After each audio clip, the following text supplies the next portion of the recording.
우리가 앞서 어제 말씀드린 대로 시편은 총 150편으로 이루어지며 5권의 책으로 나뉘어지고 있습니다. 특별히 오늘 41편은 1권의 마지막 시입니다.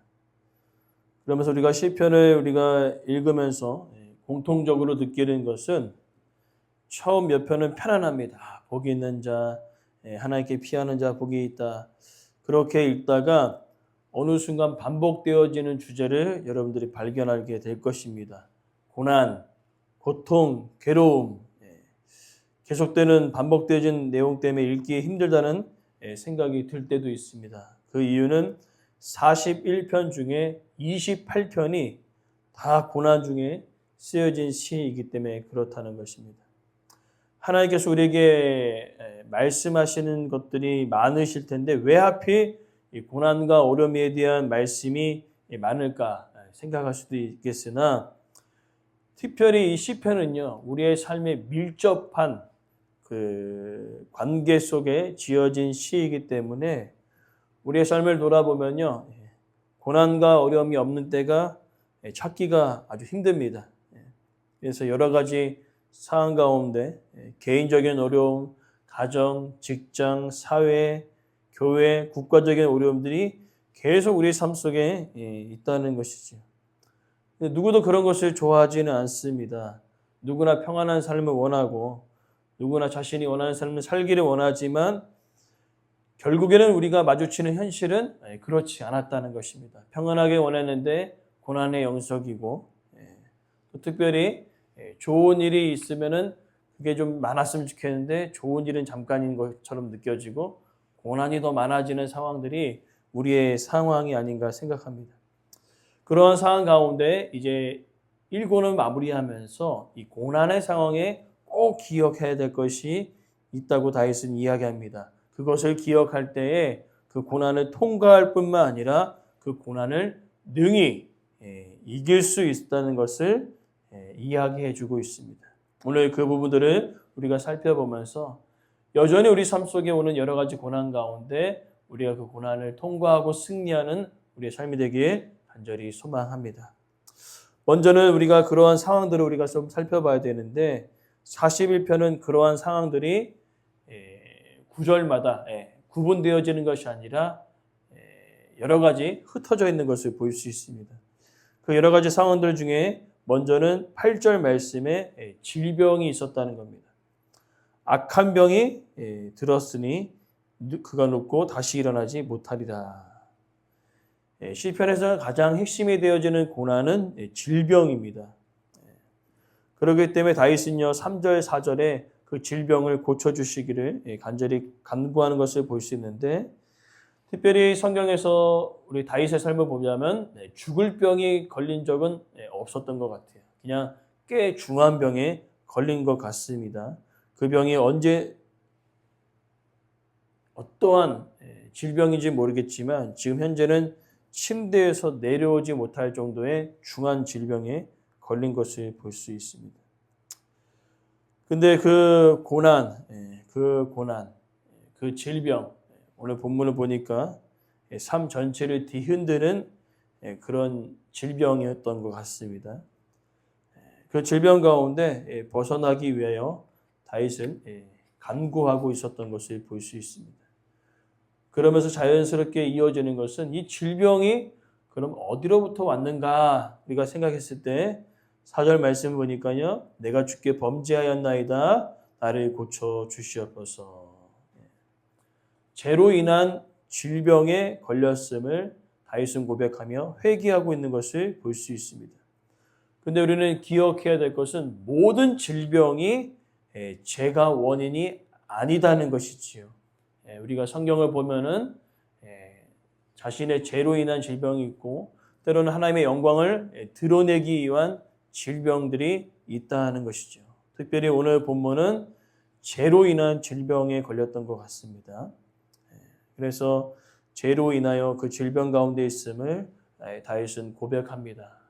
하나님 이제 회개하오니 아버지와 치유하시고 회복의 은혜를 베풀어 달라고 간절히 간구하는 것을 볼 수 있는데 우리가 중요한 진리가 있습니다. 죄를 지었을 때는요, 반드시 결과가 뒤따라온다는 것입니다. 즉, 죄에 대하여 하나님께 회개했을 때는요, 그 회개함을 통하여서 그 죄를 용서하시지만 그 죄로 인한 결과들은 반드시 우리가 책임져야 된다는 것이지. 우리가 다윗의 생애를 보자면은 다윗이 범죄하였습니다. 간음하였습니다. 살인하였습니다. 그때 하나님께서 그 죄를 용서하여 주셨습니다. 그러나 그 죄의 결과가 어땠나요? 다윗의 아들들이 줄줄이 줄초상이 나지 않습니까?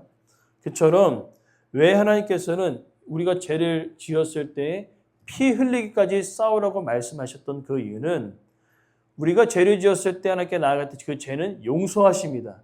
그러나 죄의 결과는요, 우리가 감당해야 되기 때문에 그렇다는 것이지. 아무튼 그렇게 이제 범죄함을 통하여 질병에 걸렸습니다. 중한 질병에 걸렸으면 힘들겠지요.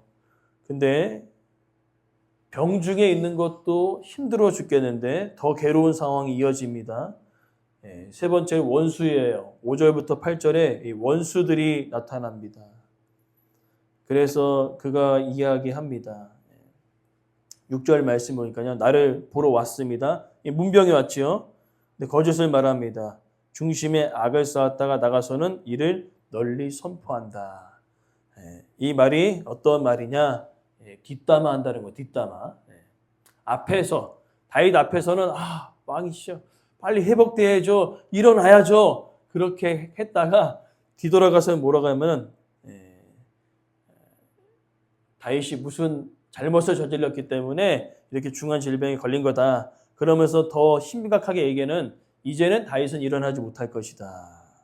낫지 못할 것이라고 소문을 퍼뜨립니다. 왕이 중한 질병에 걸려서 일어나지 못할 것이다 소문을 펼치려면 어떻게 될까요? 주변에 때로는 다윗을 싫어했던 사람들은 반란이 일어날 수 있는 것이지. 그렇기 때문에 그렇게 소문을 퍼뜨린 겁니다. 야, 다윗 이제 끝났어. 그 인생이 끝났다. 이렇게 이야기하면서 7절, 8절에 계속 반복되어지는 겁니다. 나를 미워하는 자가 하나같이 수근거린다는 것입니다. 나를 해하려고 합니다. 악한 병에 걸렸으니까 이제 다시는 일어나지 못할 것이라고 이야기합니다. 그러니까 앞에서는 빨리 회복되십시오라고 얘기했지만은 그들의 원하는 것은 뭡니까? 7절, 8절 말씀이에요. 원수들이 원했던 말은 7절, 8절이죠. 낳기를 원하는 게 아니라 아예 중환증병에 걸려서 아예 그냥 죽어서 이 땅 가운데 완전히 사라질 것을 바랬다는 것이죠. 아주 최악입니다. 그죠? 최악의 상황이죠. 근데 다윗을 더 힘들게 하는 마지막 한 가지가 있습니다. 바로 친구입니다. 9절 말씀에 내가 신뢰하여 내 떡을 나눠 먹던 자들, 가까운 친구들이 나를 대적해서 발꿈치를 들었다. 이 발꿈치를 들었다. 누구의 이름이 생각나십니까? 야곱의 이름이 생각나죠? 그렇기 때문에 여기서 발꿈치를 들었다는 것은 배신, 배반의 뜻을 표현하는 관용적인 표현입니다.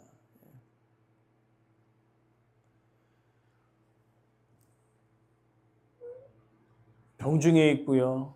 대적들이 힘들게 합니다. 근데 여기서는요, 그냥 친한 친구가 아니라 신뢰하는 사람이었다는 거예요. 신뢰하는 사람.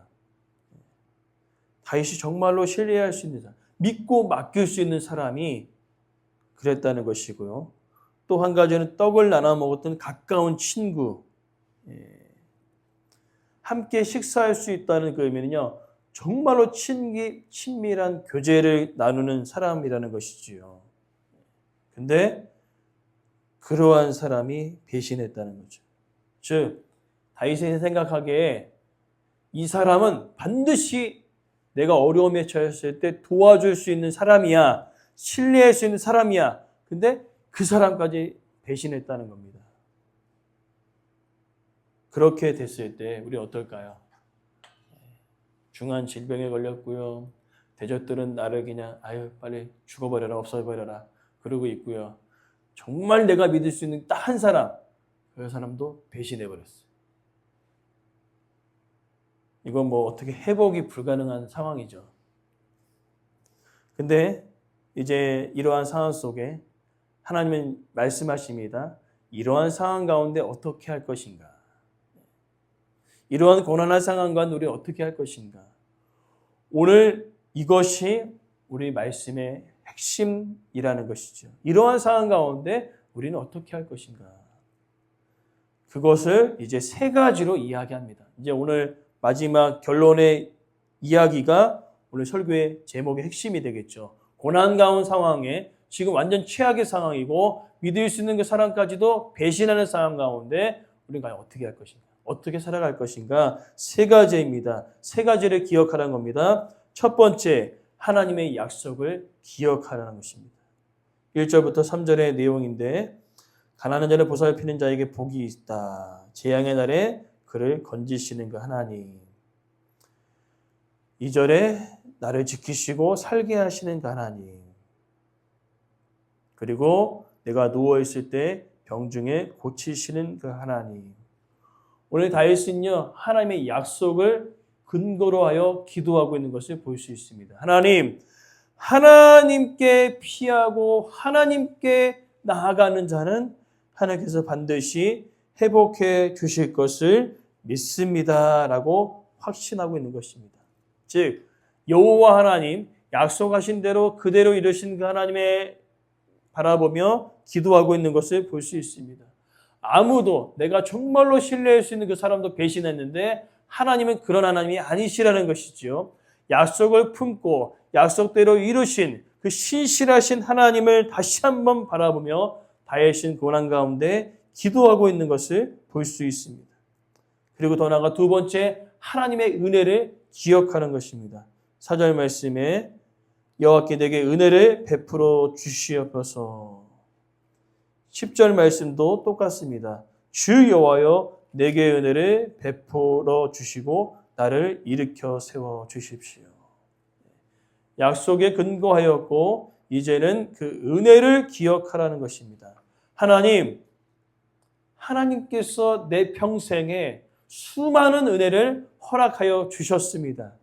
다윗과 골리앗의 사건 있지 않습니까? 골리앗 앞에서도 골리앗을 이기게 하셨고 수많은 전쟁 가운데 나와 함께 하신 하나님의 은혜를 확신하며 내가 간절히 간구합니다라고 기도하고 있는 것을 볼 수 있습니다. 즉 다윗이 하나님 앞에 나아갔을 때 내가 이렇게 했다는 그 공로를 가지고 나아간 것이 아니라 하나님의 은혜를 붙들고 나아갔다는 것이죠. 오늘 우리가 하나님께 나아갔을 때 가장 중요한 것은 무엇입니까? 하나님 내가 이렇게 했습니다. 나는 나의 공로를 가지고는 절대로 하나님께 나아갈 수 없습니다. 은혜의 보좌 앞에 나아갈 수 있는 유일한 방법은 하나님의 은혜를 기억하며 나가는 것이죠. 그리고 마지막은요, 하나님의 능력을 기억하는 것입니다. 11절 말씀에 내 원수가 나를 이기지 못한다라고 얘기했습니다. 왜 그렇습니까? 하나님이 내 편이 되어 주시기 때문에. 이 마지막 말씀이 중요한 이유는 뭡니까? 하나님의 약속을 저희가 붙들고 기도하죠. 하나님의 은혜를 가지고 나아갑니다. 근데 중요한 것은요, 아무리 은혜를 가지고 나아가고 약속을 가지고 나갈지라도 능력이 없으면 땡이에요. 그 고난의 상황을 이길 수 있는 그 하나님의 능력이 없으면 땡이지 않습니까? 아무것도 아니지 않습니까? 그러나 하나님께서는요, 약속대로 이루시고요, 은혜의 보좌 앞에 나아가는 자들을 하나님께서 돌보시고 그뿐만 아니라 그 상황들을 역전시키는 놀라운 능력의 하나님이시라는 겁니다. 그 세 가지를 기억하며 다윗은 기도합니다. 그리고 마지막 말씀 13절 말씀, 아직 그렇게 되어지진 않았지만 미리 하나님께 감사의 찬양을 드리는 다윗을 봅니다. 여호와여 영원부터 영원까지 송축하일지로다. 아멘 아멘. 오늘 시편의 결론은 이겁니다. 고난의 상황 가운데 기억할 것이 세 가지 있지요. 근데 당장 그 상황들이 일어나진 않았지만 그렇게 하실 하나님을 먼저 감사하여 찬양합니다. 그리고 아멘은 무엇입니까? 그렇게 될 것을 믿습니다. 그렇게 되어집니다. 라고 선포하는 것을 볼 수 있습니다. 우리의 삶 속에 고난의 연속이죠. 어려운 상황들이 계속 이루어집니다. 기억할 것 세 가지. 하나님의 약속을 기억하십시오. 하나님의 은혜를 기억하십시오. 하나님의 능력을 기억하십시오.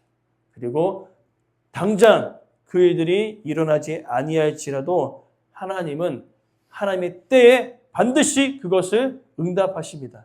그렇기 때문에 우리는 그렇게 하실 하나님을 신뢰하며 먼저 찬양하는 것이죠. 하나님 감사합니다. 그렇게 이루실 것을 믿습니다. 내 삶 가운데 그대로 이루어지길 원합니다. 아멘. 아멘. 오늘 우리의 그 기도가 이렇게 되어지길 간절히 소망합니다.